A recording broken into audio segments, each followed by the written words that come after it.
Kalian perhatikan deh, itu gue galbay di pinjol modal nasional ataupun Monas itu gue sudah galbay yaitu selama 753 hari. Wow, lama juga dong. Itu sekitar 3 tahun ya. Nah, jadi dalam video ini gue akan membahas tentang gagal bayar pinjol modal nasional ataupun Monas. Karena teman-teman itu yang masih pemula, yang baru mau jepo, itu pasti takut banget. Takut karena desain lapangan, takut karena slik OJK, takutlah ini dan itu. Nah, jadi teman-teman yang saat ini sedang mencari info gagal bayar pinjol modal nasional, itu teman-teman harus perhatikan ini baik-baik karena konten ini tepat sekali bagi teman-teman yang sedang mencari gagal bayar pinjol modal nasional ataupun Monas. Dan sebelum gue melanjutkan ke dalam videonya, teman-teman tolong perhatikan baik-baik, dan teman-teman juga di sini yang belum mendukung dan belum mensupport dari channel YouTube Dus Pinjol ini, silakan saja teman-teman langsung klik tombol subscribe, like, share, dan juga bagikan di seluruh akun media sosial kalian, agar teman-teman Anda, saudara-saudara Anda, kerabat, rekan kerja Anda itu mengetahuinya. Setelah mengetahuinya dan paham, mereka berani mengambil langkah yang namanya galbay pinjol. Oke, gak lama-lama kita langsung saja masuk ke dalam pembahasannya.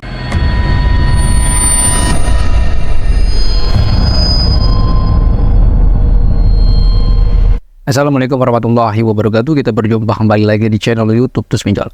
Oke, pada video kali ini kita akan membahas gagal bayar pinjol modal nasional ataupun Monas. Dan di sini gue akan berikan bukti-buktinya karena ini adalah kisah gue sendiri, dan kebetulan gue juga galbay pinjol modal nasional ataupun Monas.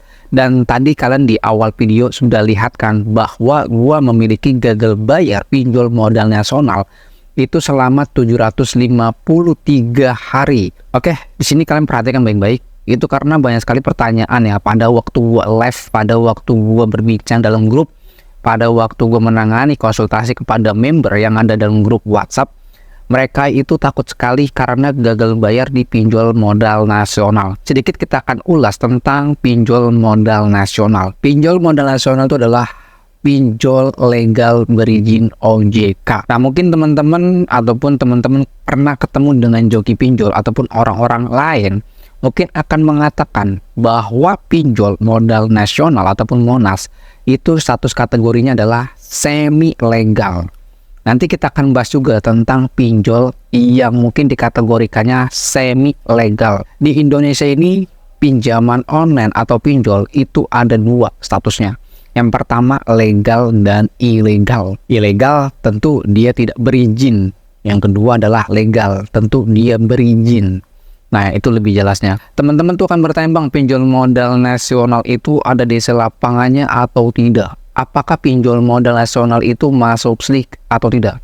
Nah, sengaja dalam video ini gue akan angkat ceritanya dari gagal bayar pinjol modal nasional. Dan ini gue ambil kisahnya dari kisah gue sendiri. Kebetulan gue galbay pinjol modal nasional, dan kebetulan gue kemarin minggu lalu itu sudah mengecek slik OJK. Nah, kebetulan juga di sini gue membuatkan video itu tepat di tanggal 27 Desember tahun 2023 ini. Kalian perhatikan ya, di situ kan gue tampilkan juga bukti-bukti punya gue. Mungkin teman-teman yang sudah bergabung di dalam grup WhatsApp itu pasti tahu itu adalah punya gua. Di tampilan awal itu adalah profilnya punya gua. Akun pinjol modal nasional ini adalah milik gua. Di situ kalian bisa perhatikan pada bagian gambar yang itu gua tampilkan aplikasi pinjaman saya. Nah, di situ batas pinjaman itu adalah 1 juta. Dan jangka waktu pinjaman adalah selama 14 hari. Dan jumlah pembayarannya yang harus gue terima adalah Rp1.528.000. Untuk waktu disetujui yaitu di tahun 2021. Pada waktu itu gue menggunakan banking rekening dari Bank Permata. Jelas ini untuk pilihan yang pertamanya kita akan sedikit menguraikan sedikit demi sedikit agar teman-teman paham dan mengerti, dan sisanya nanti kalian bisa mendengarkan dan kalian bisa simak sampai selesai, agar teman-teman itu bisa mengetahui jawabannya, agar teman-teman itu aman untuk galbay pinjol, bro. Untuk gambar berikutnya, di situ kalian perhatikan bahwa total yang harus gua bayar, yang sudah gua galbay selama 753 hari, itu gua harus membayar 2 juta rupiah. Untuk bunganya nih, bunganya besar banget bro. Pertama jumlah pinjaman gue itu 1 juta ya, dan untuk tenornya 14 hari, dan bunga pinjaman gue itu sebesar 528.000 untuk bunga pinjamannya. Dan untuk dendanya yaitu sekitar di angka 472.000 rupiah. Buset, gede banget bro, rimba banget, rimba. Gua akan sedikit menceritakan pada waktu gua mengajukan pinjol di modal nasional dan pada waktu gua galbay di modal nasional. Tolong diperhatikan baik-baik.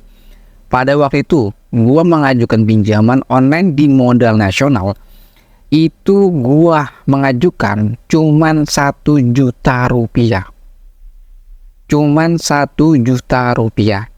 Namun pada saat dana yang gua terima di dalam ya pengajuan pinjol modal nasional itu sebesar 800.000 rupiah. Gila gak tuh bro? Minjam 1 juta, gua terima dananya cuman 800.000 rupiah. Dan untuk bunga dan dendanya ya ini 528.000 rupiah, dan untuk dendanya 472.000 rupiah. Dan nanti di akhir video ini akan gue jelaskan tentang bunga dan dendanya ya bro. Tolong nanti teman-teman perhatikan juga. Nah, itulah sekilas gue galbay di pinjol modal nasional.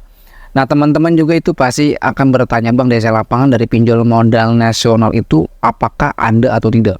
Dan apakah pinjol modal nasional itu masuk slik atau tidak? Nah, kita akan membahas tentang DC lapangan dari pinjol modal nasional serta resiko-resikonya apa saja.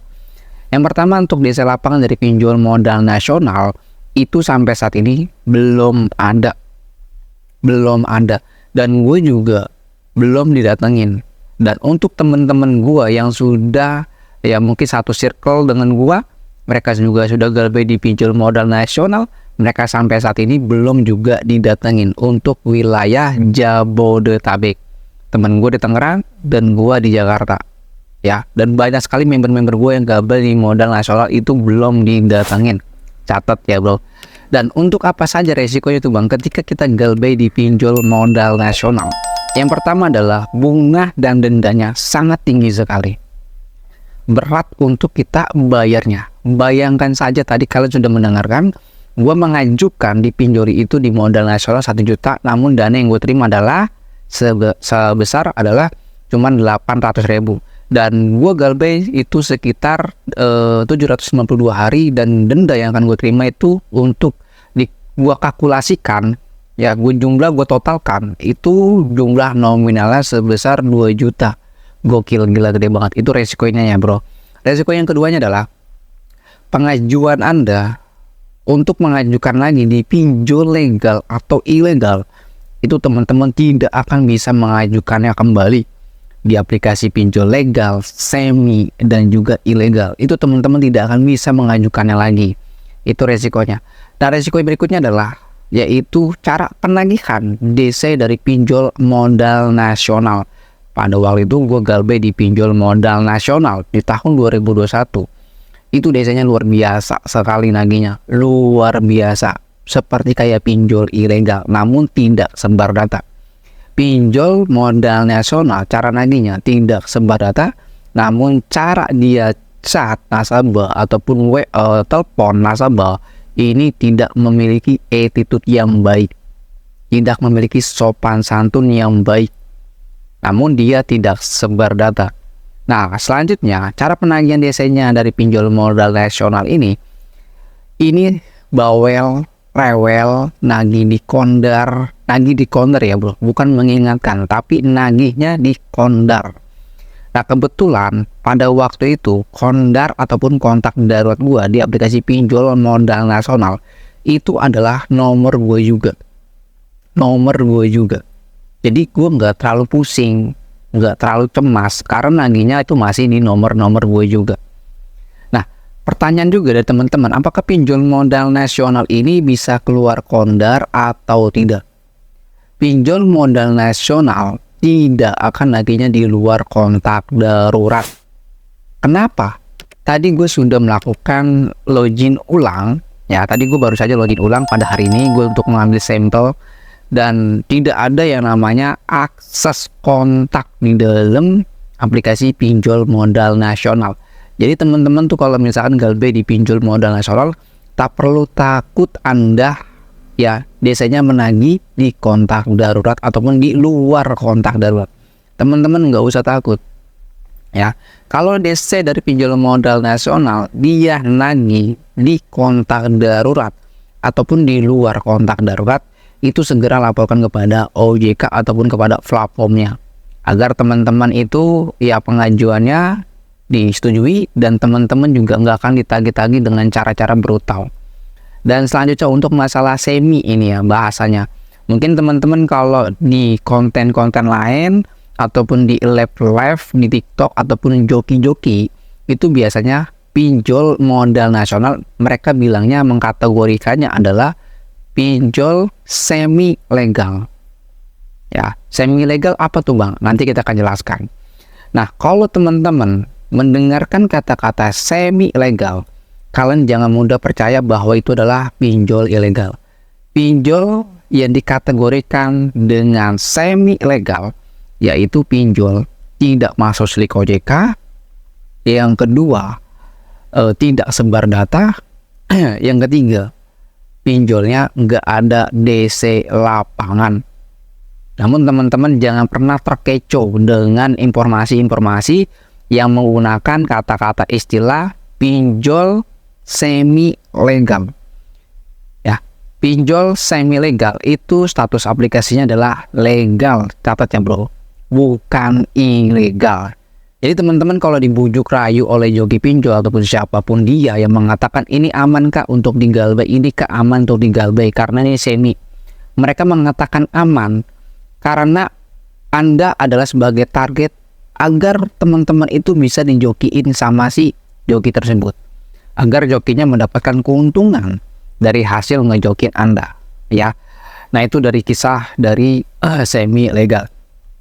Dan untuk teman-teman ya, untuk gagal bayar di pinjol modal nasional, Anda tak perlu takut biasanya nagih di luar kontak darurat, nagihnya di kondar, datang ke tempat kerja, nggak usah takut ya. Pinjol modal nasional pasti akan menghubungi Anda di nomor tempat Anda kerja. Makanya teman-teman kalau misalkan galbay di pinjol modal nasional, pastikan nomor tempat kerja Anda itu bukan yang original kalian. Tapi kalau untuk di tahun 2023 ini, mungkin teman-teman bisa komentar ya cara penagihan DC dari pinjol modal nasional seperti apa. Apakah sudah DC lapangan atau belum? Tapi pada faktanya memang DC lapangan dari pinjol modal nasional belum ada. Dan untuk masalah slik OJK dari pinjol modal nasional, ini hasilnya sangat mengejutkan sekali bagi gua. Nanti ada sesi berikutnya yang akan gue bahas tentang slik OJK dari pinjol modal nasional. Dan ini teman-teman harus tahu, harus paham agar teman-teman ini setelah menonton video ini jadi mengerti, jadi paham, dan tidak lagi mudah dibodoh-bodohi oleh orang lain yang saat ini sedang berkecimpung dalam dunia pinjaman online. Mungkin saja informasinya.